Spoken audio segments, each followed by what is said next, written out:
ஐயனார் துணை சீரியல்ல அடுத்து வர எபிசோடில் நிலா இருந்துட்டு டிவி வாங்கிட்டு போகிற காசை அவங்க முன்னாடி கொடுத்துட்றாங்க. கொடுத்ததுக்கப்புறம் பார்த்தீங்கன்னா இனிமேல் பணத்தை இவர்கிட்ட கேட்க மாட்டோம், உங்ககிட்ட தான் கேட்போம். ஏன்னா இவர் எங்களுக்கு நல்ல மரியாதை கொடுத்துட்டாரு, அதனால் இவர்கிட்ட நாங்கள் பணத்தை வாங்க மாட்டோம். மாதம் மாதம் நீங்களே பணத்தை எடுத்துகிட்டு கட்டி விட்டுருங்க, அப்படி முடியலன்னா கூட சொல்லுங்கள், நாங்களே வாங்கிக்கிறோம் அப்படின்ற மாதிரி சொல்லிட்டு அங்கேருந்து கிளம்பிடுறாங்க. அதுக்கடுத்து தான் பார்த்திங்கன்னா நிலா இருந்துட்டு இப்போ உங்களுக்கு சந்தோஷமா சம்பாதிக்கிறீங்கல்ல, எவ்வளோ சம்பாதிக்கிறீங்கன்னு இது வரைக்கும் ₹1 வச்சு எங்கள் எல்லார் கண்லேயும் காட்டியிருப்பீங்களா?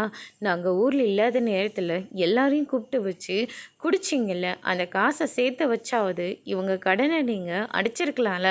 பெரிய இவராட்டம் வண்டியை மட்டும் தூக்கிட்டு வந்தீங்கல்ல, ஆனால் அந்த வண்டியை யாருன்னா சும்மா கொடுப்பாங்களா?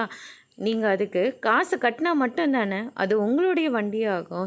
எதுக்கு எடுத்தாலையும் ஏன் வண்டி என் வண்டின்னு சொல்ல மட்டும் வாங்கியிருக்கல்ல, அந்த சொந்த வண்டிக்கு பணம் கட்டினாதான் அது உங்களோட சொந்த வண்டியே ஆகும். பல்லவன் பாவம், ஏன் நாங்கள் எல்லாருமே வீட்டுக்கு டிவி வாங்கலான்னு அந்த காசை கொஞ்சம் கொஞ்சமாக ரெடி பண்ணி வச்சுருந்தோம். இப்போ உங்களால் அந்த காசு மொத்தமும் போயிடுச்சு அப்படின்ற மாதிரியும் சொல்லிடுறாங்க. அதுக்கடுத்ததாக பல்லவன் இருந்துட்டு நம்ம ஆசைப்பட்டது இந்த ஜென்மத்தில் நடக்கவே நடக்காதானே அப்படின்னு சொல்லிட்டு பல்லவன் ரொம்பவே ஃபீல் பண்ணிட்டு போகிறாங்க. இதெல்லாம் பார்த்துட்ருக்கிற நம்ம நடேசன் இருந்துட்டு இமெயிலில் ஒரு டிவி எடுத்துகிட்டு நிற்கிறாரு. அந்த டிவியை பார்த்தோன்னே மொத்த பேரும் ஷாக் ஆகுறாங்க. அதோடு இன்றைக்கான பிரமோ முடிச்சிருக்காங்க.